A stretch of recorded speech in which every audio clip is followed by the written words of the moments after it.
বন্ধুরা, আজ তোমাদের চমৎকার একটি ইসলামিক গল্প শোনাব। গল্পের নাম সত্যিকারের আমানতদার।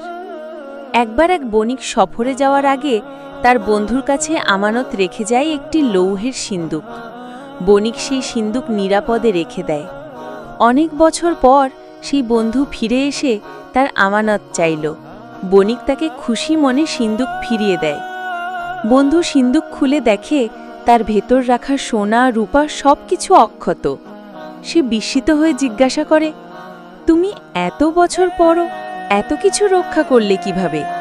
বণিক উত্তর দেয়, আমি জানি আল্লাহ আমাদের প্রত্যেক কাজ দেখেন। আমি শুধু মানুষের নয়, আল্লাহর আমানাতও রক্ষা করেছি। শিক্ষণীয় বিষয়, আমানাতের খেয়ানত করা মহাপাপ।